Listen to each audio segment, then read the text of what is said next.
नमस्कार, voice of Rajasthan में आपका स्वागत है। युवा मामले, खेल एवं सूचना एवं जनसंपर्क राज्य मंत्री ने कहा कि देश व समाज को दिशा में देने में शिक्षकों की भूमिका अत्यंत महत्वपूर्ण है। विद्यार्थियों की कामयाबी का श्रेय शिक्षकों को ही जाता है। श्री चांदना शुक्रवार को बूंदी के हायर सेकेंडरी स्कूल परिसर में आयोजित राजस्थान शैक्षिक संघ एवं पंचायती कर्मचारी संघ के प्रांतीय शैक्षिक अधिवेशन में शुभारंभ समारोह में मुख्य अतिथि पद से संबोधित कर रहे थे। चांदना ने कहा कि समाज निर्माण में शिक्षकों का योगदान अतुलनीय है। जीवन की शिक्षा शिक्षक से ही मिलती है। शिक्षक समाज का स्वरूप तय करता है। बिना बात के कितने लोग नाराज होते हैं, और जिसका काम कर दिया उसका 10 काम के बाद एक नहीं करो तो वो कैसे नाराज होकर भागता है। तो आप लोग, ऐसा नहीं है कि आप लोग उन सब परिस्थितियों से नहीं गुजरते होंगे जिनसे एक नेता गुजरता होगा। आप सब लोग गुजरते हैं। तो मैं तो इसको भी बहुत बड़ा मानता हूं कि ओपीएस लागू। भाई साहब, तकलीफ बुढ़ापे में ही होती है। जब आपका शरीर ढंग से काम करे, दिमाग सही काम करे, आप में पूरी ऊर्जा हो, तो सारे लोग तो सरकारी कर्मचारी नहीं बनते। बाकी वो भी तो अपना काम चलाते ही हैं। तकलीफ तो बुढ़ापे में होती है। अशोक गहलोत जी ने तो बुढ़ापे का काम कर दिया। ये बहुत बड़ी बात है।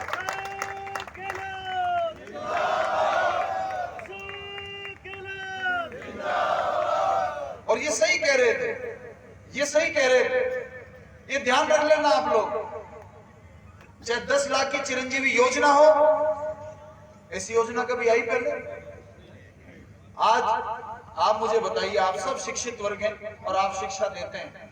आप गांव में बैठते हैं, बच्चों की शादी होती तो हमारे को पता है कि हमारे बच्चा बच्ची कितने साल के हो गए, कितने साल में शादी आएगी, उसके लिए हमको कितनी सेविंग करनी है और क्या व्यवस्था करनी है। लेकिन जिस दिन घर में बीमारी घुसती है वो बिना बताए आती है, उसकी कोई तैयारी नहीं होती है। और कई लोगों की सारी जिंदगी सेविंग बीमारियों में खत्म हो जाती थी।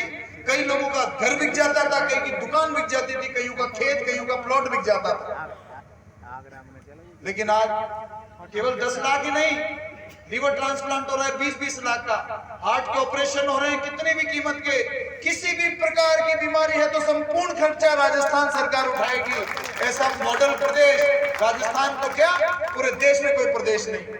अब मानो तो काम है, और ये आप लोग ध्यान रखना, इसी देश में जीना है हम सबको।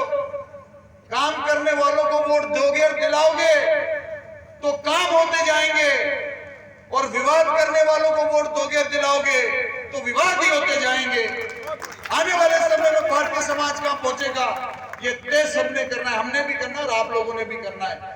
बाकी वर्ग जो है उन्होंने भी करना है और आम जनता ने भी करना है कि आने वाले समय में ये देश और हमारा समाज और हमारे आने वाली पीढ़ी किस दिशा में जाएगी, ये तय आज हमको करना पड़ेगा।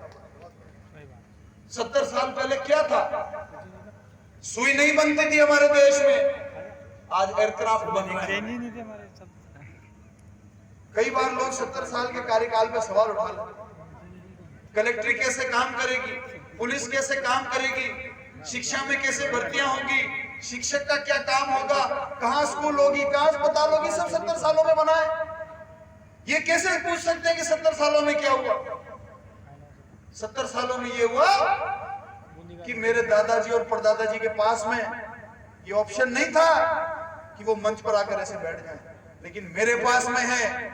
समानता की व्यवस्था हुई, 36 कौम के लिए बराबर व्यवस्था हुई, सभी धर्म के लोगों को मान सम्मान बराबर मिला, सबको बराबर अधिकार मिला। और उस अधिकार, उस आरक्षण की व्यवस्था के बाद में आज हम सारे, कोई किसी भी जाति का हो, किसी भी धर्म का हो, किसी भी वर्ग से आता हो, वो एक मंच पर सब साथ बैठे हैं, इन कुर्सियों पर साथ बैठे हैं, एक थाली में साथ खाना खाते हैं। ये व्यवस्था इन 70-75 सालों में। मानो तो सब कुछ है और नहीं मानो तो कुछ भी नहीं। तो मैं आप लोगों को कहना चाहता हूं, आपको मैं क्यों आग्रह कर रहा हूं इतना? मैं इसलिए आग्रह कर रहा हूं क्योंकि आजकल देश के अंदर एक व्यवस्था बन गई है जो केवल लड़ाई झगड़े का प्रचार कर रही है। मैं तो आपको कह के जा रहा हूं, आगे उसको कैसे लेना आपकी मर्जी है। आपका तो खुद का डायरेक्ट फिल्टर है, गुरु आप तो गुरुओं के गुरु। लेकिन ऐसी कोई भी व्यवस्था जिसके अंदर भाई को भाई से लड़ाने का वातावरण बने, क्या ऐसी व्यवस्था देश को कहीं भी विकास पथ पर अग्रसर कर सकती है? क्या दो धर्म के लोगों में खाई बांट कर किसी भी प्रकार से जिस परिवार में दो भाई लड़े, क्या वो परिवार कभी आगे बढ़ सकता है? नहीं बढ़ सकता। साथ में मिलो, बैठो, किसी से गलती भी हो गई, किसी ने पाप भी कर दिया उसको सजा दो, किसी ने गलती कर दी उसको माफ करो और आगे बढ़ो। जिसने पाप किया उसको सजा मिलनी चाहिए, जिसने अपराध किया उसको पूर्ण सजा मिलनी चाहिए, और किसी से गलती हो गई तो उसको माफ करने का बड़ा दिल हमको रखना चाहिए। जब हम ऐसी